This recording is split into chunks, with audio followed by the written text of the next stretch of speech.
కాలమనే కడలిలో రెండు కన్నీటి చుక్కలు ఒకదాన్నొకటి పలకరించుకున్నాయట. కడలి అంటే సముద్రం. కాలమనే సముద్రములో రెండు కన్నీటి చుక్కలు, ఇద్దరు వ్యక్తులకు చెందిన కన్నీటి చుక్కలు ఒకదాన్నొకటి పలకరించుకున్నాయట. కన్నీటి చుక్కలు, నువ్వెవరివి అని ఒక కన్నీటి చుక్క ఇంకొక కన్నీటి చుక్కను అడిగింది. నేనా? తాను వివాహం చేసుకుందాం అనుకున్న అబ్బాయిని పొందలేకపోయిన ఒక అమ్మాయి కన్నీటి చుక్కనందట. ఆ కన్నీటి చుక్క తర్వాత అది అడుగుతుంది, నువ్వెవరు అని అడిగిందే ఫస్ట్ కన్నీటి చుక్క. ఆ చుక్కని ఆ రెండవ చుక్క అడుగుతుంది, నన్ను అడిగావు సరే, నేను చెప్పాను ప్రేమించిన అబ్బాయిని పొందలేకపోయిన అమ్మాయి కన్నీటి చుక్కనని, ఇంతకు నువ్వెవరు అందట. అప్పుడు ఈ కన్నీటి చుక్క అంది, ఆ అమ్మాయి పొందలేకపోయానని బాధపడింది కదా ఆ అబ్బాయిని చేసుకున్న అమ్మాయి కన్నీటి చుక్కని నేనందట.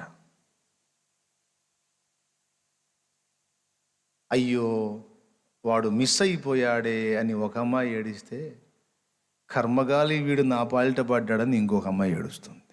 అట్లాగా ఏం పొందావు, నీకేం మిగిలింది, ఏం సాధించావు అని అడగండి. సినిమా వాళ్ళని అడగండి, రాజకీయవేత్తలను అడగండి, నటులను అడగండి, విపరీతంగా డబ్బు సంపాదించి కోట్లకు పడగలిగిన కోటీశ్వరులను అడగండి, కష్టపడి తన్నులు తిని రక్తాలు గార్చి మరి లవ్ మ్యారేజ్ చేసుకున్న వాళ్ళని అడగండి.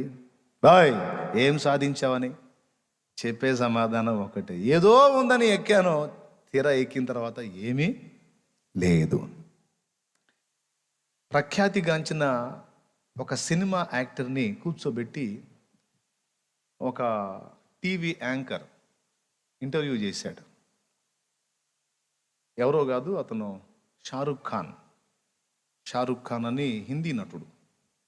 అతన్ని కూర్చోబెట్టి ఇంటర్వ్యూ చేస్తే ఆ ఇంటర్వ్యూలో కొన్ని విషయాలు వాళ్ళిద్దరూ మాట్లాడుకున్నప్పుడు ఏదో ఊహించని రీతిలో ఆ రోజు నేను అక్కడికి వెళ్ళటం, ఆ మాటలే నా చెవిన పడ్డాయి. మీరు చాలా ఉన్నతమైన శిఖరాలను అధిరోహించారు మీ ఫీల్డ్లో. మరి శిఖరాగ్ర స్థాయికి అందరినీ మించినటువంటి ఇంకా ఎత్తైన స్థలానికి చాలా చేరువలో ఉన్నారు మీరు. మరి ఆ శిఖరాన్ని చేరుకుంటానని మీరు అనుకుంటున్నారా అని అడిగాడు. అప్పుడు ఇతను అన్నాడు, నేను శిఖరానికి ఎక్కాలనుకోవట్లేదు అన్నాడు అతను. ఇప్పటికీ ఈ మజిలీకి వచ్చాను, శిఖరాగ్రానికి ఎక్కాలని మీరు అనుకుంటున్నారా, చేరగలనని అనుకుంటున్నారా, ఇంకా చాలా చేరువలో ఉన్నారు కదా అని మీరు నన్ను అడిగితే నాకు ఆ ఆశ లేదు అన్నాడు అతను. అతను ఆశ్చర్యంగా ముఖం పెట్టి, అదేంటండి, ఎవరికైనా ఒక లక్ష్యం ఉంటుంది కదా, ఒక గురి ఉంటుంది కదా, ఇదేంటి నేను ఊహించని సమాధానం చెప్పారు మీరు అన్నాడు ఈ యాంకర్. అప్పుడు ఆయన ఏమన్నాడంటే, మీరు అన్న ప్రకారం నేను శిఖరానికి వెళ్తానండి, ఇంకొంచెం కష్టపడి శిఖరానికి వెళ్తాను, ఆ తర్వాత ఏంది అన్నాడు. శిఖరాగ్రానికి ఎక్కిన తర్వాత ఇంకేముంటుంది సార్, ఇక దిగటమే ఉంటుంది, ఇంక చేయటానికి వేరేది ఏమి ఉండదు. టాపులోకి వెళ్ళిపోయిన తర్వాత మళ్ళీ ఏమన్నా చేస్తారా అంటే ఇక దిగటం తప్ప ఇంక పైకి ఎక్కడానికి ఏం లేదు కదా అన్నాడు.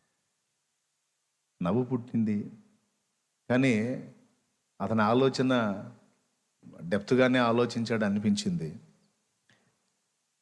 నిజమే, అందుకోవాలి పొందుకోవాలని పరితపించి పైకి ఎక్కారు.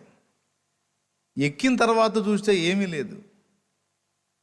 అది ఎక్కితే భలే ఉంటుంది, అది ఎక్కితే బాగుంటుంది, అది ఎప్పటికైనా ఎక్కాలి అని తహతహతో తిప్పలు పడి నానా కష్టాలు పడి నానా గడ్డి తిని ఎక్కితే అక్కడికి ఎక్కిన తర్వాత ఏందిరా పరిస్థితి అంటే ఏమీ లేదు. దావీదు జీవితంలో నేను అనుకుంటాను అది అతనికి ఒక కళ.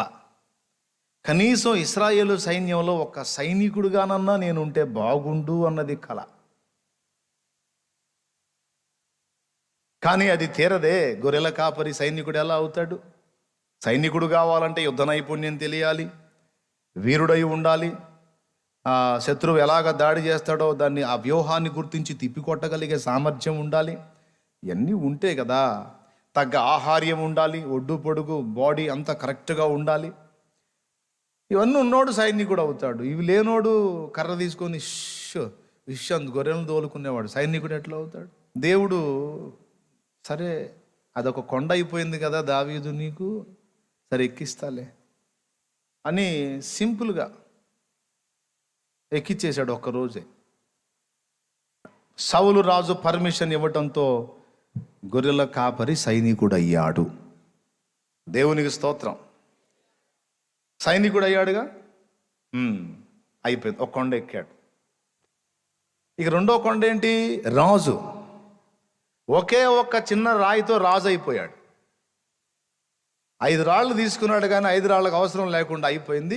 ఒక్క రాయితో రాజు అయిపోయాడు. అంతేగా, ఇంకేం చేశాడు? ఒకే ఒక్క రాయి ఒడిశాలో పెట్టి కొట్టాడు, బుల్లెట్ లాగా వాడి నుదుటిన దోచింది, బోర్ల పడ్డాడు, అయిపోయింది. ఆ దెబ్బతో ప్రజలందరిలోనూ గుర్తింపు పొందాడు. సాక్షాత్తు సౌలు కొడుకైన యోనాతాను హృదయంలోనే స్థానం సంపాదించాడు. యోనాతానే చెప్పేశాడు, నీవు ఇశ్రాయేలుకు రాజువగుదువు అని. ఎందుకంటే నీ దగ్గర ఉన్న నైపుణ్యం, నీ దగ్గర ఉన్న పరాక్రమం, నీ దగ్గర ఉన్న దేవుని యందలి విశ్వాసం నా దగ్గర కూడా కనబడలేదు. దావీదు, నీవే దేవుని ఏర్పాటులో ఉన్నవాడవు, నీవు ఇశ్రాయేలుకు రాజువి అనేశాడు. సౌలు తర్వాత రాజు కావాల్సిన వాడు యోనాతాను. ఆ యోనాతానే దావీదుని నీవే మా నాన్న తర్వాత రాజువి అనేస్తే ఇక ఎంత నిశ్చయత వస్తుందండి?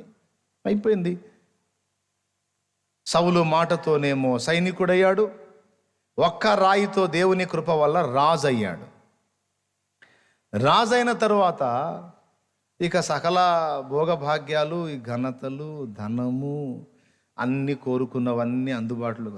సైనికుడైతేనే ఆనందం అనుకుంటే ఏకంగా తంతే బూరల బుట్టలో పడ్డట్టు, రొట్టె విరిగి నేతిలో పడ్డట్టు పోయి సింహాసనం మీద పడ్డాడు. అబ్బా, అసలు ఊహించలేదు ఇది. ఏంది అసలు ఇది? అనుకోనిది. ఎంతటి వాడనయ్యా, ఎంతటి వాడను అన్నాడు దేవునితో. అంటే ఇంతటి భాగ్యం నాకు ఇచ్చావు, దీన్ని పొందటానికి నేను ఎంతటి వాడను అన్నాడు. అంటే తనకు దేవుడిచ్చిన స్టేటస్తో తనను తాను పోల్చుకొని తను చాలా తక్కువ వాడనని, తను పొందిన స్టేటస్ లేక తను పొందిన గౌరవం లేక తను పొందిన ఆ సింహాసనం ఎంతో గొప్పదని భావిస్తేనేగా ఆయన ఆ మాట అనగలిగింది. దాన్ని గొప్పదిగా భావించకపోతే దావీదు ఆ మాట అనడుగా. సో దాన్ని బట్టి మనకు అర్థమవుతుంది, అది అందని శిఖరం, కానీ దాని మీద నన్ను కూర్చోబెట్టావు. ఆ దేవా, ఇది మామూలు సంగతి కాదు అని దేవుడు మౌనంగా ఉన్నాడు. కానీ నీ కోరికలన్నీ తీరుస్తా కానీ అని. గొర్రెలు కాసేవాడిని సైనికుడిని అయితే ఎలా ఉంటుందన్నావు, ఆ అనుభవం చూపించాను. ఇప్పుడు ఇంత గొప్ప భాగ్యానికి నన్ను అధికారిని చేశావు, ఏ బాబో ఇది మామూలు విషయం కాదన్నావు కదా, ఆ సంబడం కూడా చూద్దు కానీ వదిలేశాడు. రాజు అయ్యాడు. కాస్త కొన్ని దినాలు పరవశించిపోయాడు. అబ్బా, ఎంత భాగ్యం, ఎంత ధన్యత, ఆహా, ఓహో, ఆనందం పరవళ్ళు దొక్కింది. కానీ రోజులు గడిచే కొద్దీ ఏందో అర్థం కావట్లేదు, కానీ ఏదో నిర్లిప్తత, ఏదో నిరాశ, ఏదో ఆవేదన, ఏదో వెలితి. అసలు ఈ రేంజ్కి వెళ్తే ఎలా ఉంటుంది, ఆ స్థాయికి వెళ్తే ఎలా ఉంటుంది, ఇది పొందితే ఎలా ఉంటుంది, ఇవన్నీ ఎలా ఉంటుంది అంటే సరే చూడు ఎలా ఉంటుందో చూడు అది కూడా అని అన్నీ చూపిస్తే, అన్నీ పొందిన తర్వాత ఏముంటుంది అంటే ఏమీ అర్థం కాదు.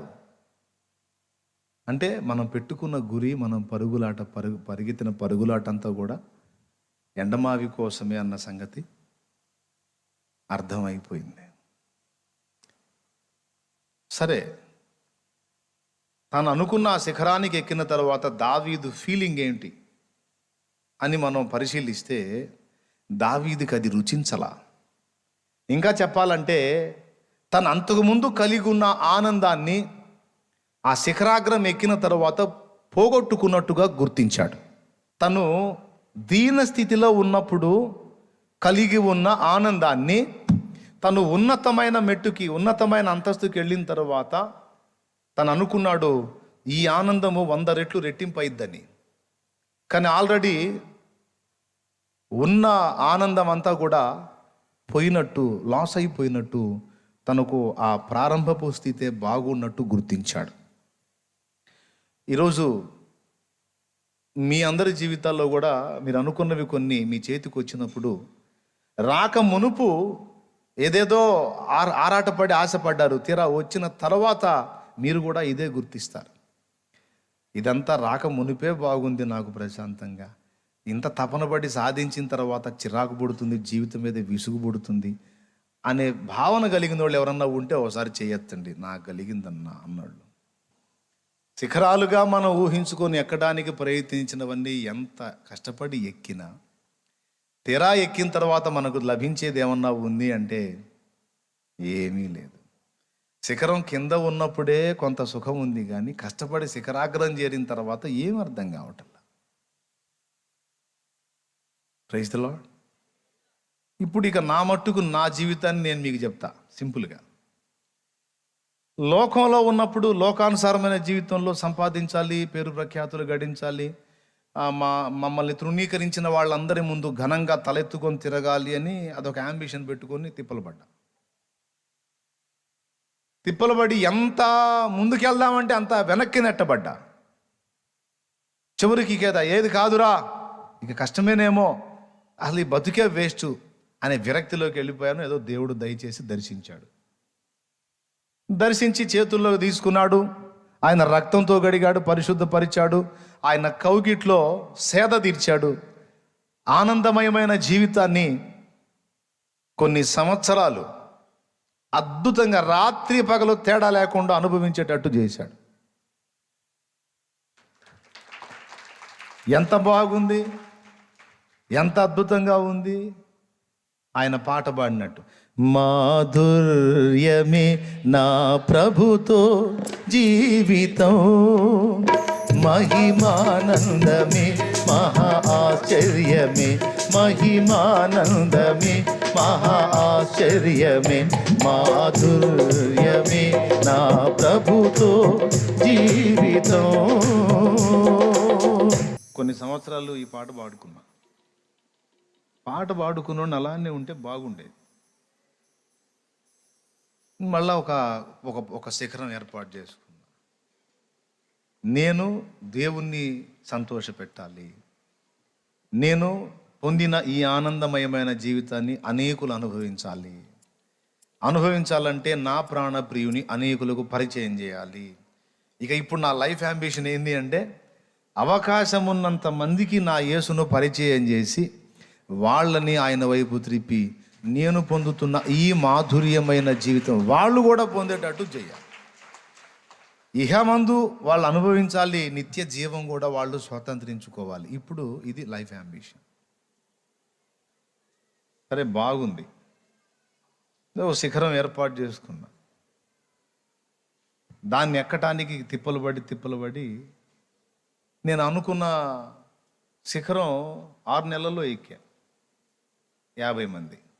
దేవునికి స్తోత్రం, హల్లెలూయా. ఇదేందిరా, ఇది చిన్న కొండే కదా, ఇది పెద్ద కష్టం అనుకున్నాను, ఈజీగా ఎక్కాను. అక్కడ ఎక్కి మళ్ళీ ఇంకోటి చూసా, కొద్దిగా ఎత్తు అయింది. ఇక దాన్ని కూడా ఎక్కుదామని చిన్నగా ప్రయత్నం చేసి ఇప్పటికీ ఒక్కొక్క కొండ ఎక్కుతా. ఇప్పుడు ఒక కొండ మీదకి ఎక్కా ప్రజెంట్. ఆ మొదటి నుంచి ఎక్కుతూ వచ్చిన కొండలన్నిటి ప్రజెంట్ ఉన్న కొండ మీద నుంచి చూస్తే అవన్నీ చాలా కింద కనపడుతున్నాయి. చాలా మరి 50 మంది ఎక్కడ, మరి బాధ్యత 50 మంది నుంచి ఇక అనేక వేల మందికి ప్రత్యక్షంగాను పరోక్షంగా అనేక మంది చేరిపోయింది కదా. కాబట్టి ఇప్పుడు ఎక్కడో ఒక శిఖరం మీద ఉన్నట్టుగా ఉన్నా.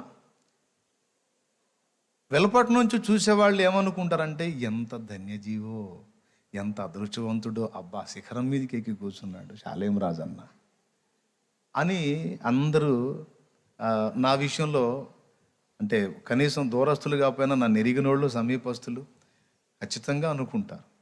కొంతమంది అయితే గతంలో వేరే దైవజనుల్ని నేను ఎలాగైతే గోల్గా పెట్టుకొని వాళ్ళు ఎక్కినంత కొండ నేను ఎక్కాలని పరిగెత్తినట్టు నన్ను ఒక శిఖరంగా చేసుకొని శాలేమన్న ఎక్కిన కొండ నేను కూడా ఎక్కాలని పరితపించేవాళ్ళు, ప్రయాసపడేవాళ్ళు లేకపోలేదు.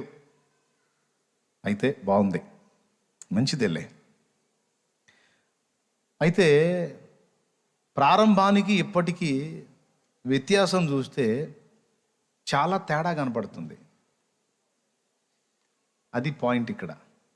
దేవునికి స్తోత్రం కలుగును గాక. హల్లెలూయా. ఏంటి తేడా? ఏంటి? అనుకున్నట్టే జరుగుతుంది కదా, శిఖరాగ్రం చేరాలనుకుంటే చేరిపోయాం కదా. ఆ తర్వాత ఏముంది అంటే మనుషుల దృష్టిలో అయితే గుర్తింపబడ్డాను. అనేక మంది మనుషులు గౌరవించటం, ప్రేమించటం, ప్రశంసించటం అంత బాగుంది. కొంతమంది అసలు నిజంగా ఆధ్యాత్మికంగా చాలా గొప్ప ధన్యత పొందాడు, ఆయనకేమండి అనుకునే పరిస్థితి ఉంది. కానీ వ్యక్తిగతంగా నా పర్సనల్గా నేను ఆలోచించుకొని చూసుకుంటే మీరందరూ నాకు సన్నిహితులని ఓపెన్గా చెప్తున్నా. ప్రతిదీ కూడా ఏది దాచుకోవాలా. పౌలు గారు అన్నట్టు ఏమీ మరుగు చేయక అన్నీ మీకు బోధించి తిని అన్నట్టు అన్నీ ఓపెన్గా. ఇంత పరిచర్య చేయాలి, ఇంతమంది జీవితాలు ప్రభావితం చేయాలి అనుకున్న సంఖ్య అంతా దాటుకొని వచ్చేసా. వచ్చినాక ఏం మిగిలింది, ఏం సాధించాం అని వెనక్కి చూస్తే దేవుని కొరకు కొంత పని చేశాం అన్నదైతే తృప్తి ఉంది. కానీ ప్రారంభంలో పాడుకున్న పాట ఉంది, మాధుర్యమే నా ప్రభుతో జీవితం అనే పాట పోయి పాట మారి యేసు నీ కోసం వెదికే నా ప్రాణం, నా తండ్రి నీ కోసం ఈయన ఆరాటం అని పాడుకునే పరిస్థితి వచ్చింది. ఇది ఆనందమా, బాధ? ఆనందం. స్టార్టింగ్లో ఆయన కౌగిట్లో ఉన్న అనుభూతి ఉంది. ఇప్పుడేమో ఆయన నేను చాలా దూరం అయినామేమో, చాలా ఎడమయ్యామేమో అన్న అనుభూతి ఉంది. ఇప్పుడు ఆయన నేను కలిసి ఆయన కౌగిట్లో ఉన్నప్పుడున్న మాధుర్యం, ఆయన సాహచర్యం దూరం అయినప్పుడు ఎలాగో వస్తుందయ్యా? వచ్చిద్దా? రాదు. కాబట్టి అసలు ఇప్పుడు మనం ఒరిజినల్గా ఎక్కాల్సిన పర్వతం ఏది, మనం ఎక్కాల్సినటువంటి శిఖరాగ్రం ఏది అనే దాన్ని మెయిన్గా మనం తెలుసుకొని పోదాం. ఇక్కడి నుంచి లోకమా, లేక దేవుని సంబంధమైన సేవ, లేకపోతే అసలు ఏంటి అనేది ఒక పెద్ద ప్రశ్న మీ ముందుకు తీసుకొచ్చా. అదే లోకస్తులంటే తీసేయ అన్నీ ఒట్టియే, నువ్వు సేవలో కూడా మాకు నిరాశ వచ్చేటట్టు మాట్లాడుతున్నావేంది అనుకోవద్దు. సేవ చేయాలి మనం, అందుకే కదా పిలువబడ్డాం. మనం అంటూ ఆయనకి చేసేది ఏముంది? నిన్ను వల్ల నీ పొరుగు వారిని ప్రేమించమన్నట్టు నశించిపోతున్న ఆత్మను రక్షించటమే కదా. అయితే నేను గుర్తించింది ఒక్క మాట చెప్పి, ఒక రకంగా చూస్తే సేవలో కూడా సేవ అవసరమే, చేయాలి, పరిచర్య చేయాలి. కానీ ఇంతకంటే శ్రేష్టంగా మనం ఎక్కాల్సిన మరో పర్వతం ఉంది. సేవ ఒక పర్వతం అయితే ఇది కాకుండా మనం ఎక్కాల్సిన మరో పర్వతం ఉంది. ఆ పర్వతం ఆయన నిలిచినటువంటి శిఖరాగ్రం. ఎవరు నిలిచిన శిఖరాగ్రం అంటే దేవుడే నిలిచిన శిఖరాగ్రం. ఆ శిఖరాగ్రానికి ఎక్కడం కోసం ఎన్నోసార్లు కుస్తీలు పడ్డాను. ఆయనేమో శిఖరాగ్రంలో అంటే టాప్లో నిలబడి ఉన్నాడు. అక్కడి దాకా నేను కూడా వెళ్ళాలి అని మిగిలినవన్నీ ఈజీగా ఎక్కేశాను. పరిచర్య అనే శిఖరం ఎక్కేశాను. ప్రజల ప్రశంస, లేకపోతే ప్రజలకు మేలు చేయాలి, లేకపోతే గుర్తింపు, లోక సంబంధమైన ఘనత, ఇవన్నీ ఏవైనా మనం అనుకుంటే సాధించాలి, కష్టపడాలి. ఓకే, దానికి దేవుని కృప కూడా తోడై ఉండి అన్నీ పొందుకుంటాం. అదంతా వేరు. ఆస్తి పొందినవాడికి అందులో సాటిస్ఫాక్షన్ ఉందా? ఓకే. ఒక స్త్రీని పొందాలనుకున్నాడు, పెళ్లి చేసుకొని, పొందిన వాడికి తృప్తి ఉందా? సంతోషం ఉందా?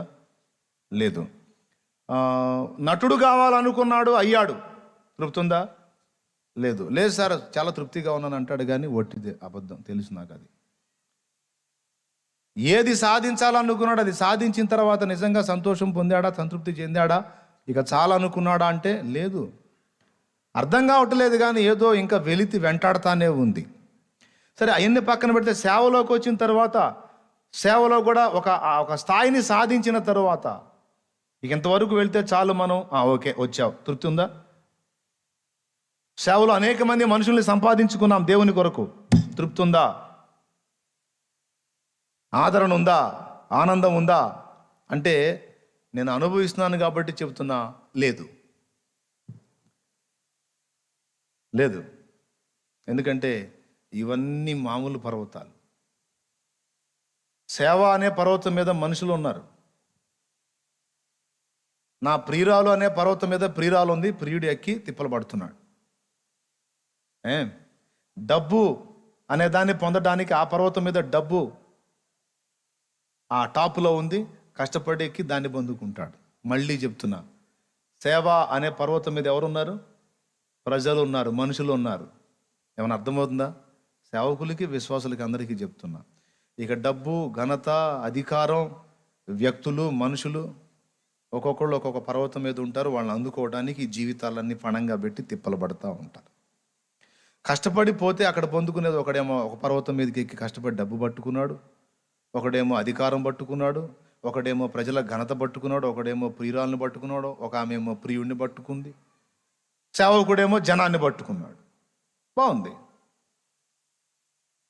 మరి ఇవన్నీ సాధించిన తర్వాత సంతృప్తి ఉందా అనే ప్రశ్న వేసుకుంటే, మన హృదయము ఆశిస్తున్నదేదో, మన మనస్సు ఆరాట పడుతున్నదేదో ఇంకా మనకు లభించలేదన్న వెలితి ఎంతమంది గుర్తుపట్టారో నాకైతే తెలియదు, కానీ దాన్ని గుర్తుపట్టిన వాళ్ళు ధన్యులు. అంటే పైసలు సంపాదించొద్దా? వద్దని నేను అలా, బతకాలిగా, కావాలిగా, కష్టపడాలి, పని చేసుకోవాలి, పైసలు కమాయించాలి, కుటుంబాన్ని రన్నింగ్ చేసుకోవాలి, తప్పులేదు. మంచి సంబంధాన్ని పెళ్లి చేసుకోకూడదా? అరే ఎవరు వద్దన్నారు, చేసుకో. మంచి జాబ్ సంపాదించొద్దా? అరే ఎవరు వద్దన్నారు? ఖచ్చితంగా క్రైస్తవుడు అన్నవాడు కష్టపడి చదవాలి, మంచిగా ఇష్టపడి చదవాలి, మంచి మంచి స్థానాల్లో ఖచ్చితంగా జాబ్ సాధించాలి. క్రైస్తవుడు అంటే పనికిమాలినోడు అనకూడదు, దేనికైనా సమర్థుడు రా అన్నట్టు ఉండాలి. చదవాలి, కొట్టాలి జాబులు ఉన్నతమైన స్థానాల్లో. లేకపోతే లోకంలో క్రైస్తవులకు అన్యాయమే జరిగిద్ది, దుర్మార్గమే జరిగిద్ది. ఎందుకంటే లోకం దుష్టుని యందు ఉన్నది కాబట్టి. లోకంలో క్రైస్తవుడికి న్యాయం జరగాలంటే ఉన్నతమైన స్థితిలో దేవుని పిల్లలే కనపడాలి, అప్పుడు అన్యాయం జరగదు. క్రైస్తవుడికి న్యాయం జరిగిద్ది, క్రైస్తవేతరుడు కూడా దేవుని బిడ్డ అయితేనే న్యాయం జరిగిద్ది. కాబట్టి కష్టపడి చదవాలి, ఉన్నత జాబులు సాధించాలి, చేయాలి. అది తప్పని నేను అనవసరమని అనట్లా, అవసరమే. సేవలో జనం అవసరమే, ప్రజల కోసం కష్టపడటం అవసరమే, అనవసరమని చెప్పట్లా. కానీ వీటన్నిటికీ వేరుగా ఒక పర్వతం ఉంది, ఆ పర్వతం మీద ఆయన నిలబడి ఉన్నాడు.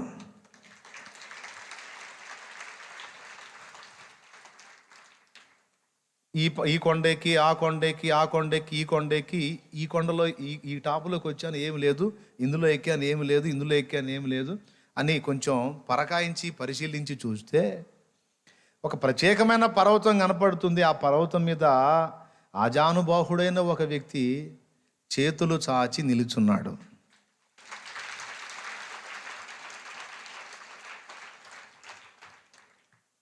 రా అంటున్నాడు. వీటన్నిటిలో నువ్వు వెతికావు, నువ్వు వెతికినవన్నీ ఏవైతే ఉన్నాయో వాటన్నిటిలో నువ్వు వెతుకుతున్నది దొరకదు, ఇదిగో నా దగ్గర ఉంది, రా అంటున్నాడు ఆయన. ఇప్పుడు అది ఎక్కాలి నేను. ఎక్కడానికి ప్రయత్నం చేస్తున్నా. నేనే కాదు, అనేక మంది భక్తులు సాధన చేశారు అది ఎక్కడానికి. దావీదు సైతం సాధన చేశాడు. ఎక్కలేనంత ఎత్తైన కొండ నా ముందున్నది, ఎక్కాలన్న ఆశ, ఆరాటం, తపన, భారం నాకున్నది. ఎక్కాల్సిన అవసరత ఉంది అని కూడా అర్థమైంది, కానీ ఎక్కలేను. మరి ఎట్లా ప్రభువా? ఆ పర్వతం మీదనే దేవుడున్నాడు. మనం వెతుకుతున్న వాటన్నిటికీ అతీతంగా ఆయన ఉన్న పర్వతం ఒకటి ఉంది. కొద్ది మెట్లు దాని మీదకి ఎక్కాలని కొన్ని రాళ్ళు రప్పలు చెట్లు గుట్లు పట్టుకొని కొంత దూరం ఎక్కటం, మళ్ళీ అడుగులు జారి కింద పడటం, ఎక్కడానికి ప్రయత్నించటం కింద పడటం, ఎక్కడానికి ప్రయత్నించటం కింద పడటం ఎన్నో పర్యాయాలు జరిగింది. అందుకోలేక ఆరాట పడుతూ అది ఇది ఇది అది అనుకున్నానయ్యా, ఇవేవి కాదు, అసలు ఉన్నదంతా నీ దగ్గర ఉంది. నేను పరిగెత్తాల్సింది, వెతకాల్సింది, సాధించాల్సింది, పొందుకోవాల్సింది నీ పాద సన్నిధి అన్న సంగతి ఇప్పుడు గుర్తుపట్టాను. దాన్ని అందుకోలేకపోతున్నానయ్యా, నా పరిస్థితి ఏమిటి అని ఒక ఆక్రందన నా ఆంతర్యములో ఆక్రోశిస్తుంది. దేవునికి స్తోత్రం, హల్లెలూయా. ఇది మీలో ఎంతమందికి ఉందో నాకు తెలియదు. అసలు ఈ స్పర్శ తెలుసా మీకు? ఇలాగా మీరు ఆలోచించారా ఎప్పుడన్నా? అసలు మాకు నువ్వు చెప్పింది అర్థమే కాల, అర్థమయ్యేది కదా మేము ఆలోచించడానికి అంటారా? దాదాపు కష్టమే అనుకుంటున్నాను. ఇది అర్థం చేసుకోగలిగితే గొప్పోళ్ళే. దేవునికి మహిమ. ఆ పర్వతం ఎక్కాలి అంటే చాలా కష్టం. ఆ పర్వతం యేసయ్య అనుకోండి, యేసయ్య అనుకోండి. ఆ పర్వత శిఖరం మీద తండ్రి ఉన్నాడు. మీరు ఎక్కాలి ఈ పర్వతం అంటాడు. పౌలు తిప్పలు పడ్డాడు. నేను కష్టపడుతున్నాను ఆ పర్వతం ఎక్కాలని, ఆయన కృప నాకు తోడై ఉంది, ఇదిగో నన్ను ఎక్కించాడు అన్నాడు చివరి ఘట్టంలో. మంచి పోరాటం పోరాడాను, దేనికోసం పరిగెత్తాను, ఆ పరుగు కడముట్టించాను, నా విశ్వాసం కాపాడుకున్నాను, ఇక మీద నాకు కిరీటం వచ్చేసింది. అయిపోయినట్టే మాట్లాడేశాడు పౌలు గారు. పేతురు ఎక్కాడు. మనకు ముందు తరాల్లో కొందరు భక్తులు కూడా ఆ మెట్టు ఎక్కారు, ఆ కొండ ఎక్కారు. దావీదు కూడా ఎక్కాడు. దేవుణ్ణి అడిగాడు, దేవుడు ఎక్కించాడు. దేవునికి స్తోత్రం కలుగును గాక. కానీ అది ఎక్కటం అంత తేలికైన విషయం కాదు. మిగిలినవి సాధించినంత చులకన సులువు కాదది. మళ్ళీ చెప్తున్నా, మిగిలినవి సాధించినంత తేలిక కాదు ఆ కొండ ఎక్కటం. దానికి ఖచ్చితంగా ఆయనే దిగి వచ్చి మనకు చెయ్యి ఇచ్చి పైకెత్తితే తప్ప మనంతటా మనం ఎప్పటికీ ఎక్కలేమన్న సంగతి నాకు అర్థమైపోయి పర్వతం మీద ఉన్న ప్రభు వైపు, పర్వతం కిందుండి దీనంగా చూస్తూ ఎన్నో పర్యాయాలు ఎక్కడానికి తప్పించాను, మిగిలినవన్నీ ఎక్కినంత ఈజీగా ఇది కూడా ఎక్కేస్తాను అనుకున్నాను, కానీ ఇది సాధ్యం కావటం లేదు ప్రభువా. పెనుగులాడుతున్నాను, పరితపిస్తున్నాను, పోరాడుతున్నాను, ఏడుస్తున్నాను, మొత్తుకుంటున్నాను, మళ్ళా ప్రయత్నం చేస్తున్నాను. ఇది నిటారుగా ఉంది నాయన. ఆవేశంగా 4-5 అడుగులెత్తు ఎక్కుతున్నాను, మళ్ళా ఈ ఒక స్థాయిలో నిలబడ్డాలని అనుకుంటే మళ్ళా ఇంకా పైకి ఎక్కకపోగా ఆ స్థాయి నుంచి మళ్ళా కింద పడుతూ మొదటికి వస్తున్నాను. మీకు నిచ్చెనలు ఉంటాయి, పాములు ఉంటాయి. వైకుంఠపాళి ఆట పేరు వైకుంఠపాళి. పెద్ద పెద్ద పాము ఒకటి ఉంటుంది. పైన టాప్లోనేమో పరమ పద సోపానం అని ఉంటుంది. టాప్లో అక్షరాలు రాసి ఉంటాయి. ఫస్ట్ కోతి దగ్గర నుంచి స్టార్ట్ చేస్తాడు. మనం చింతపక్కెలతో చేసి అవి గవ్వలతో ఆడతారు కొంతమంది. గవ్వలేసి ఎన్ని పడితే అన్ని గళ్ళు దాటించుకుంటూ వస్తారు. వైకుంఠపాళ్ళ ఆట. కొంతమంది కష్టపడి పాపం ఇక పై 2 మెట్లకి కిందకు వచ్చేసి వచ్చి పావు నోట్లో పడతారు. నోట్లో పడి మళ్ళీ కోతి దగ్గరికి రా. అవునా? వైకుంఠపాళి ఆటలో కొంతమంది ఏమో నిచ్చెనలు అందుకొని చాలా సింపుల్గా ఎక్కేస్తారు. కొంతమంది అప్పటిదాకా నిచ్చెనలు ఫటాఫటా ఎక్కుతూ వచ్చి ఒక్కసారి చిన్న పాములన్నీ తప్పించుకొని వచ్చి ఒక్కసారి పెద్ద పాము నోట్టుబడి ఒక దగ్గరకు వచ్చేస్తారు.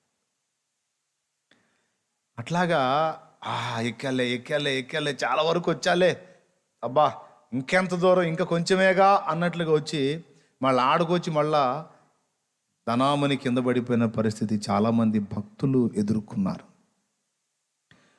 ఎదుర్కొని ఎలుగెత్తి ఇలా పాడారు. ఎక్కలేని ఎత్తైన కొండ ఎక్కించుము నన్ను పరిశుద్ధ కొండ, ఎక్కలేని ఎత్తైన కొండ ఎక్కించుము నన్ను పరిశుద్ధ కొండ. ఒక్క నిమిషం. ఎందుకయా ఎక్కలేనంత ఎత్తైన కొండ ఎక్కడానికి ఆ తపన ఎందుకు? ఎక్కకపోతే ఏం పోయింది? ఎక్కగలిగిన ఎక్కు. అట్లా కాదు సార్, ఆ కొండ ఎక్కాల్సిందే. అరే ఎక్కలేనంత ఎత్తైన కొండ అంటావు, మరి అంత కష్టమైంది ఎక్కడానికి ప్రయత్నం ఎందుకయా? నువ్వు ఎక్కగలిగిన చిన్న కొండలు ఎక్కు. ఈ కాదు సార్, అది ఎక్కాల్సిందే. ఎందుకయా? ఏదైతేనే కొండ ఎగంటే ఈ కొండల్లో లేనిది ఆ కొండ మీద ఉంది సార్. ఏంది ఇక్కడ లేనిది అక్కడ ఉన్నది ఏమిటి అంటే, సింపుల్గా ఎక్కగలిగే కొండలు అన్నిటి మీద నాకు తృప్తిని ఇవ్వగలిగేది ఏది లేదు, కానీ నాకు తృప్తిని ఇవ్వగలిగేటువంటి వ్యక్తి ఎవరైతే ఉన్నారో ఆయన ఉన్నాడు సార్ ఆ కొండ మీద. హల్లెలూయా. ఆయనను చేరాలని, ఆయన్ని కలుసుకోవాలి, ఆయన ముఖము చూడాలి. ఆయన ముఖం చూడాలంటే గత్యంతరం లేదు, నేను ఈ కొండ ఎక్కాల్సిందే. మరి ఇన్నిసార్లు కింద పడ్డావు, ప్రయత్నం చేస్తున్నావు, అదే ఏడుస్తున్నా సార్. మరి ఇప్పుడు ఎట్లా ఎక్కగలవు అంటే, ఈ ప్రయత్నించి విసుగు పుట్టి చివరికి ఒక నిర్ణయానికి వచ్చాను సార్. ఏ నిర్ణయానికి వచ్చావు? అయ్యా నేను ఎక్కలేను. ఎన్నిసార్లు ప్రయత్నించానో అన్నిసార్లు కింద పడ్డా, కానీ ఎక్కకుండా నా వల్ల కాదు. నువ్వు ఉన్న స్థానంలో ఉండాలి, నువ్వు ఉన్న దగ్గర ఉండాలి, నీతో ఉండాలి ఆశ ఉంది. నేనుగా ఎక్కలేను, మరి ఏం చేస్తావు అని దేవునికే మొర్ర పెడుతున్నాను. ఎందుకంటే ఆ పైన కూర్చున్నవాడు ఆయనే కాబట్టి. ఇక నా ప్రయత్నాలు చేసి విసిగిపోయి ఈ పనికి మాలిన పాపిష్టి దేహాన్ని ఇట్ట పెట్టుకొని ఎద్దు దున్న 2 కలిసి వ్యవసాయం చేస్తే అట్ట తగలబడిద్దో, నా ఆత్మ శరీరం 2 అట్ట తగలబడ్డాయి.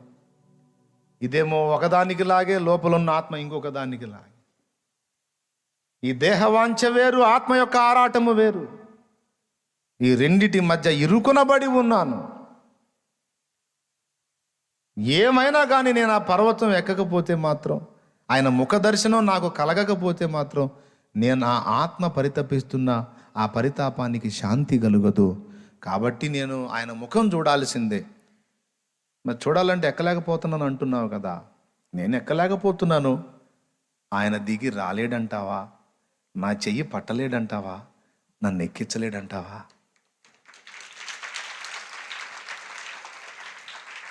కనీసం ఆయన ఉన్న దగ్గర ఉండి చేయి చాపినా వచ్చేస్తుంది. ఆయన చెయ్యి పెద్దది, ఆయన బాహువు పెద్దది. కూర్చున్న దగ్గరే కూర్చొని చెయ్యి అందించిన అలాగ పట్టేసుకొని ఎక్కేస్తాను బాబు అని గుర్తుబట్టి ఆవేదనతో పాడిన పాట ఇది.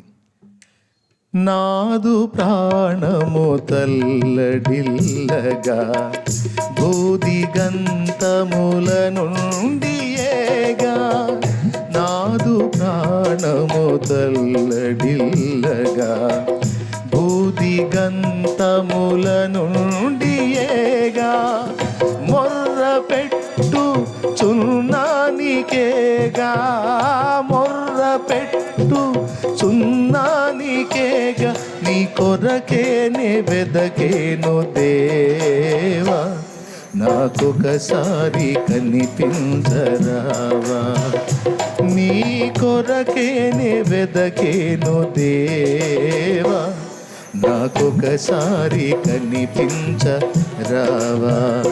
ప్రభు మొర వినవా ప్రభు మొర వినవా నీ కొరకేనే వెదకేను దేవా నాకొకసారి కనిపించరావా. దేవుని ఎందుకు నీ ప్రాణం తల్లడిల్లింది? నేను నిన్ను చూడాలి, నిన్ను చేరాలి, నిన్ను కలుసుకోవాలి. పౌలు కలుసుకున్నట్టు కలుసుకోవాలి, మోషే కలుసుకున్నట్టు కలుసుకోవాలి, సీమోను పేతురు కలుసుకున్నట్టు కలుసుకోవాలి, యోహాను యాకోబులు కలుసుకున్నట్టు కలుసుకోవాలి. నాయన నా చేత కావటం లేదయ్యా. మోషేలాగా నిన్ను చేరాలన్న ఆరాటం ఉంది. అందరూ పర్వతం కిందుంటే మోషే ఒక్కడే పర్వతం ఎక్కిపోయి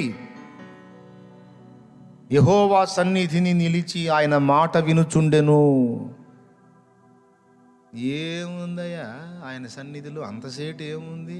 అయ్యయ్యయ్యయ్య, లోకములో ఏది ఇవ్వలేని తృప్తి, ఆదరణ, సంతోషం, సమాధానం మనుషుడు వెంపర్లాడుతూ వెతుకుతున్నవాన్ని ఆయన గుప్పిట్లోనే ఉన్నాయిరా బాబు.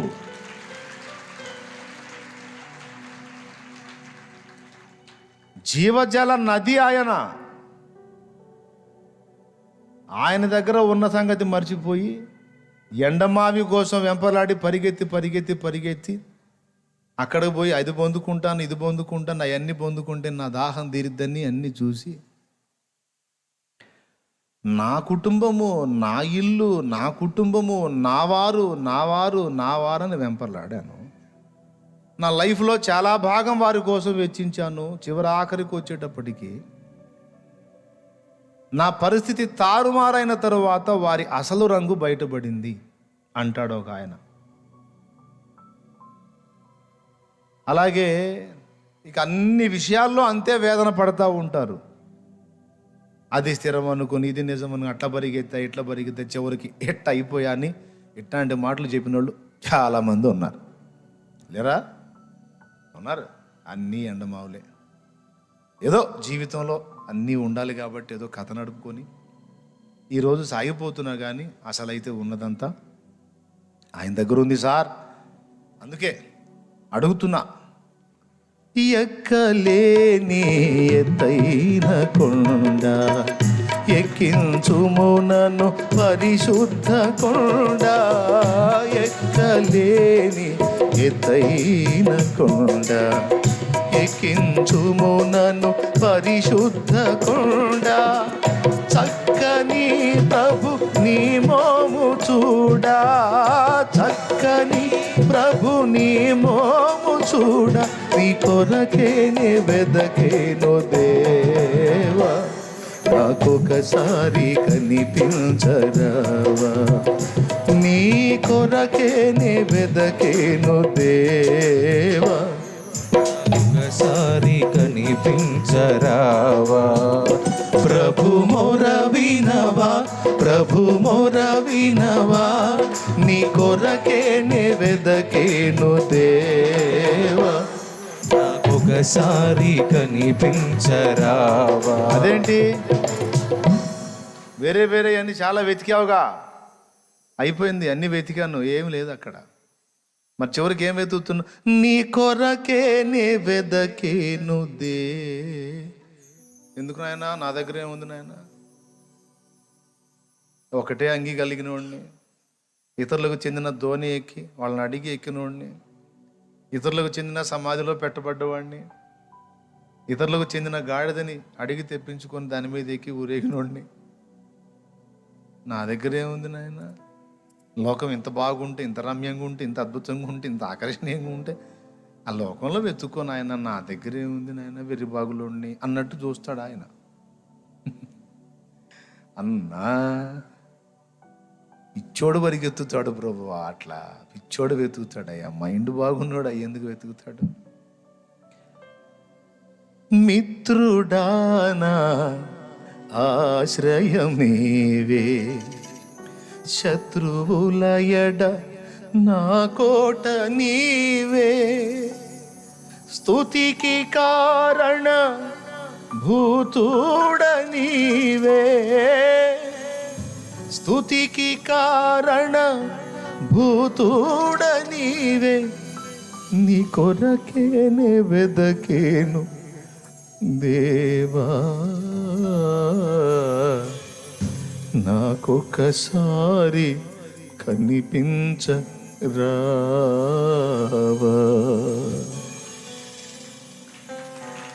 మనం వెతుకుతున్న దానిలో ఉన్న జీవము, దాన్ని గూర్చిన రహస్యము మనకంటే బాగా సైతానుకు తెలుసు. అందుకే నువ్వు ఏది వెతికినా పట్టించుకొని లూసిఫరు, నువ్వు ఏది వెతికినా అవసరమైతే నీకు ఇంకా సపోర్ట్గా లోకాన్ని వెతికినట్టయితే అవసరమైతే వాడు కొన్ని సహాయాలు కూడా చేస్తాడు, ఫ్రీగా హెల్ప్ చేస్తాడు. వాడు నడకపోయినా సిగ్గు లేకుండా వచ్చి సాయం చేస్తాడు.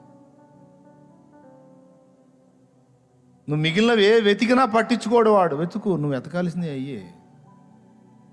పొరపాటున నీ దిశ మార్చి, నీ ఆలోచన మార్చి నువ్వు ఆయనను వెతికావనుకో, ఆయన సన్నిధిని వెతికావనుకో, అప్పుడు మేలుకుంటాడు వాడు. అమ్మ బాబోయ్, కొంప ముచ్చేటట్టున్నావే నువ్వు, నీకు కొంచెం మైండ్ పనిచేస్తుందే, ఇప్పటిదాకా నీకు మత్తు ఇంజక్షన్ ఇచ్చి బొబ్బో పెట్టాను, రకరకాల బ్రాండులు మార్చి నీకు ఇంజక్షన్లు చేసి బొబ్బో పెట్టాను, ఎందుకు కొంచెం తెలివిలోకి వస్తున్నట్టున్నావే నువ్వు, నోనో అని మళ్ళీ ఏదో ఒక ఇంజక్షన్ చేస్తాడు నీకు, ఈ మత్తులో బొబ్బో అని. ఎందుకో తెలుసు, సైతానుకు తెలుసు. మనం ఆయనను వెతికి ఆయన సన్నిధిని చేరితే, ఆయన సన్నిధిని అనుభవించటం మనం చేస్తే, మోషే ముఖచర్మం ప్రకాశించి దేవుని మహిమ మోషే పొందినట్టు ఆయన మహిమ మన మీదికి వస్తుంది. అది రుచి మరిగామంటే, ఆ ఆస్వాదన పొందటం మొదలు పెట్టామంటే దేవుని నివాసంగా మనం మారిపోతాం. ఇక ఆయన మనలో నిరంతరం జీవిస్తూ భూమి మీద తన కార్యాలు నిరపుతాడు. ఇది జరగకుండునట్లు మనము మిగిలినవన్నీ వెతికి ఆయన సన్నిధిని వెతకకుండునట్లు మిస్టర్ లూసిఫర్ గాడు మార్చి కంపెనీలు మార్చి పవర్ఫుల్ మత్తు ఇంజక్షన్లు చేస్తూ ఉంటాడు మనకి. ఒక మత్తు పోతే ఒక మత్తు పోతే ఒక మత్తు, తలా ఒకటి ఎక్కిచ్చే ఉండొచ్చు. ఇప్పుడు నాకు తెలిసి ఒక్కొక్కరికి ఒక్కొక్క విధమైన మత్తు ఇంజక్షన్లన్నీ మంచిగా బ్రాండెడ్ ఐటమ్ ఉంటుంది వాడి దగ్గర, కాస్ట్లీ ఐటమ్ ఉంటుంది. ఎవరికి ఏ ఇంజక్షన్ ఇస్తే కరెక్ట్గా బొబ్బు ఉంటారో వాడికి తెలుసు. చల్లార్చడంలో మంచి పనుడు వాడు. అలాగా ఒక్కొక్కరికి ఒక్కొక్క టైప్ ఇంజక్షన్ ఇచ్చి బొబ్బు పెట్టాడు. ఆయన సన్నిధిని ఎవడైనా వెతికితే వాడిని ప్రత్యేకంగా దృష్టి పెడతాడు. అమ్మో, అందరినీ మత్తుగిల్ల చేసి బొబ్బో పెడితే వీడొక్కడే వెతుకుతున్నాడే, ఒరే బాబు వీడిని వదిలేస్తే కొంప ముంచుతాడని ఎవరైతే ఆయన సన్నిధిని మిగుల వెతుకుతున్నారో, ఇప్పుడు నేను చెప్పినట్లు ఆ పర్వతం ఎక్కి అక్కడ ఆయన్ని కలుసుకోవటానికి మోసేలాగా ప్రయత్నం చేస్తున్నారో, వాళ్ళను ముందుగానే దెబ్బ కొట్టడానికి కాచుకొని ఉంటాడు వాడు ఎక్కకుండా. ఆ శక్యమైతే అసలు చంపేయటానికి కూడా ప్లాన్ చేస్తుంటాడు వాడు. మోషేని చూసావా? చిన్న ప్రాయంలో మీరు గమనించండి, అంతకుముందు లేని చట్టం మోషే పుట్టబోయేటప్పుడు తీసుకొచ్చాడు చూడు ఫరో. అంటే ఏంటి? పసికందుగా ఉన్నప్పుడే ఆ మొక్కను తుంచేయాలన్నది వాడి కుట్ర. ఏసయ్య పుట్టిన టైంలో హేరోదు చూసావు ఏ చట్టం చేశాడో? అవకాశం దొరికితే, అనుకూలత కుదిరితే, వీళ్ళని నేను వదిలానంటే వీళ్ళు ఆయన సన్నిధిని వెతుకుతారు, ఆయన సన్నిధిని కనుగొంటారు, ఆ ఎక్కలేనంత ఎత్తైన కొండ ఎక్కుతారు, ఎక్కారంటే ఆ మహిమ పొందుతారు, ఆ మహిమ పొందారంటే మంట మండుతారు. ఓ మస్తు ప్రమాదం ఉంది వీళ్ళతో అనుకుంటే ముందుగానే స్కెచ్లు గీసి రకరకాలుగా పడగొట్టి పెడతాడు వాడు. మత్తు ఇంజక్షన్లకు బొబ్బుని అవకాశం ఉంటే ఇంజక్షన్లు చేస్తాడు. అసలు శాల్తీగా గల్లంతో చేసే అవకాశం దొరికితే శాల్తీని కూడా గల్లంతో చేయటానికి గీస్తాడు వాడు. ఆయన సన్నిధిని వెతకకుండా, ఆయనను వెతకకుండా, ఆయన పాదాలను వెతకకుండా, వెతకుట అంటే ఆయన ఏదో తప్పిపోతే వెతుక్కొని దేవులాడుకొచ్చుకోవటం కాదు. వెదకుట అంటే ఒక అర్థం కలిసి కొనుట. యెహోవా సన్నిధిని వెతకగోరిన వాడు వెతుకున్నట్లు పాళెము వెలుపట ప్రత్యక్ష గుడారం వేశాడు. ఎందుకంటే యెహోవా సన్నిధిని వెతకగోరిన వాడు అంటాడు. సన్నిధిని వెతకటం ఏంటి? ఎటన్నా పోయిందా, తప్పిపోయిందా, మనం వెతికి కనుక్కోవాలా? ఆ అర్థం వేరు. యెహోవా సన్నిధిని వెతకగోరిన వాడు అంటే ఆయన సన్నిధికి వెళ్ళి ఆయన సన్నిధిలో ఆయనను కలుసుకొనగోరిన వాడు. దేవుని కలుసుకోవడానికి ప్రత్యక్ష గుడార నిర్మాణం చేశాడు. దేవునికి స్తోత్రం, హల్లెలూయా. చూడండి, మనం మిగిలినవన్నీ ఎంత శ్రద్ధగా వెతుకుతామో, ఎంత టైం కేటాయిస్తామో, ఎంత ఆసక్తి చూపిస్తామో, ఆయన సన్నిధిని వెతుకుతామేమో చూడు. ఆయన సహవాసాన్ని, ఆయన కలుసుకోవడానికి ప్రయత్నం చేస్తామేమో చూడు. కానీ అసలు ప్రాముఖ్యమైందే ఆయన. మనం వెంపర్లాడుతూ వెతుకులాడుతున్న వాన్ని గుప్పెట్లో పెట్టుకొని కూర్చున్నాడు ఆయన. ఏమండి, ఈ బ్రదర్తో ఒక వస్తువు పోయింది, అది నా గుప్పెట్లో ఉంది. అతనితో ఒక వస్తువు పోయింది, నా గుప్పెట్లో ఉంది. అందరూ బడి వెతుకుతున్నారు, ఆయన కూడా వెతుకుతున్నాడు. చర్చి మొత్తం వెతికితే మాత్రం దొరుకుతుందా? ఈరోజు మొదలు పెట్టుకొని మళ్ళా మరుసటి సంవత్సరం ఈ నెల ఈ రోజు ఈ సమయం వచ్చిందాక వెతికినా దొరకదు. అది నా గుప్పెట్లో ఉంది. అది ఎక్కడుందో గుర్తుపట్టి ఆ వ్యక్తి దగ్గరకు వచ్చినట్లయితే సంవత్సరాలు టైం పట్టదు, వెంటనే పొందొచ్చు.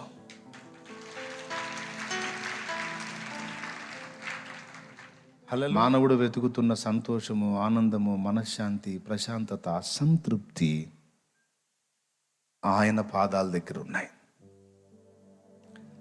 కాబట్టి ఈరోజు మనం ఎక్కలేకపోయినంత ఎత్తైన కొండ అయిపోయింది అది. ఆయన సన్నిధిని వెతుకుట, ఆయన్ని కలుసుకునుట. శిఖరం మీద ఆయన ఉన్నాడు, లోయలో మనం ఉన్నాం. ఈ లోయలో నుండి ఆ శిఖరం మీదకి ఎక్కడానికి ట్రై చేస్తున్నాం. ఎక్కడానికి ప్రయత్నించిన ప్రతిసారి ఆవేశంతో ప్రయత్నం చేస్తున్నాం. ఇక నుంచన్నా నేను ఎక్కాలి, త్వరగా అందుకోవాలని అంతకంత నెట్టబడుతున్నాం. శత్రువు అడ్డు తగులుతున్నాడు. ఒక అంతస్తుకి ఎక్కగానే ఏంద్రా ఏదో ఎక్కుదాం అనుకుంటున్నావు అని మన కాళ్ళకు ఆధారంగా ఉన్న రాళ్ళు నెట్టేస్తున్నాడు, లేదా మనల్ని పడనెడుతున్నాడు. ఏదో ఒకటి తీసుకొచ్చి మనం ఎక్కకుండా చేస్తున్నాడు వాడు. అయితే ఇప్పుడు మనం చేయాల్సినటువంటి ప్రార్థన, మనం చేయాల్సిన మొర్ర ఏమిటంటే, నేను ఎక్కాలి, నీ సన్నిధి దగ్గరికి రావాలి, నేను ఎక్కి రావాలి నీ యుద్ధకు. మోషే పర్వతం మీద నిన్ను కలుసుకున్నట్టు, నీ సన్నిధిలో నిలిచినట్టు నేను నిలవాలి. అది నా హృదయ వాంఛ. దాని కొరకు నేను మిగుల ఆశతో ఉన్నాను. అయితే నేను ఎక్కలేకపోతున్నాను. నన్ను వదిలేస్తావా, లేకపోతే చెయ్యి ఇచ్చి నన్ను ఎక్కిస్తావా? దేవా, నువ్వు నన్ను ఎక్కించకపోతే నేను చచ్చిపోతాను అనాలి మనం. దేవా, నువ్వు చెయ్యి చాపి నన్ను ఎక్కించకపోయావంటే నీ కుమారుడు బతకడు ప్రభువా, నీ కుమార్తె బతకదు ప్రభువా అని ఏడ్చి ఆయన సన్నిధిని కోరాలి మనం. నేను చచ్చిపోతా ప్రభువా. లేదురా, పో పరిచర్య వెతుకురా, పరిచర్య చేయిపోరా, సేవ చేయిపోరా. ఏంది ప్రభువా చేసేది? ఓకే, నువ్వు అప్పచెప్పిన కర్తవ్యం నెరవేర్చాలి. నెరవేర్చాలంటే ఆ సామర్థ్యం ఎవరివ్వాలి? అది నీ దగ్గరే ఉంది. ఎప్పటికప్పుడు నీ ప్రభావంతో నన్ను నింపితేనే కదయ్యా లేఖనము నెరవేరి ఆ యేసయ్య ఏం చేశాడు? ప్రభావము ఆయనలో నుండి బయలుదేరి అనేకులను స్వస్థపరచుచుండెను. ఆయన కొండెక్కాడు, నీ ప్రభావంతో నింపబడ్డాడు. కొండ దిగాడు, ఆ ప్రభావాన్ని ప్రజలకు పంచాడు. ఆయన రోజు కొండెక్కాడు, నేనేమో వారానికి ఒకసారి కూడా ఎక్కలేకపోతున్నాను. సరిగ్గా వారానికి ఒకసారి కూడా నీ సన్నిధిని అనుభవించలేకపోతున్నాను. నేను ప్రభావం కోల్పోయి ఈ కాబోతులాగా మారి జనాల్ని ఉద్ధరించాలని ట్రై చేస్తున్నాను. ఈ కాబోతు జనాల్ని ఏం ఉద్ధరిస్తుంది ప్రభువా? ప్రభావం లేనివాడు, నీ సన్నిధిని అనుభవించని వాడు, నీ ప్రభావం పొందుకోనివాడు, నీ శక్తితో నింపబడని వాడు ప్రజల్ని ఏం ఉద్ధరిస్తాడయా? ప్రజలకు ఎలా ఉపయోగపడతాడయ్యా, ఎలా ఉపయోగపడుతుందయ్యా? కాదు ప్రభువా, ఒట్టిదే ప్రభువా, ప్రజలు మోసపోవటం తప్ప ఏముండదు ప్రభువా. అమాయకంగా ప్రజలు ఏదో ఉందని మోసపోవటం తప్ప ఏమి ఉండదు ప్రభువా. ఈ కాబోదు తప్ప ఏముండదయ్యా. అట్లా కాదయ్యా, అట్లా కాదు. మోషే నిలిచినట్టు నీ సన్నిధిని నిలవాలి పర్వతం మీద. యేసు నిలిచినట్టు నిలవాలి, పౌలు నిలిచినట్టు నిలవాలి, కేఫా నిలిచినట్టు నిలవాలి. ప్రభువా కనికరించు, నీ చెయ్యి చాపి నీ సన్నిధికి నన్ను నువ్వే లేవనెత్తు.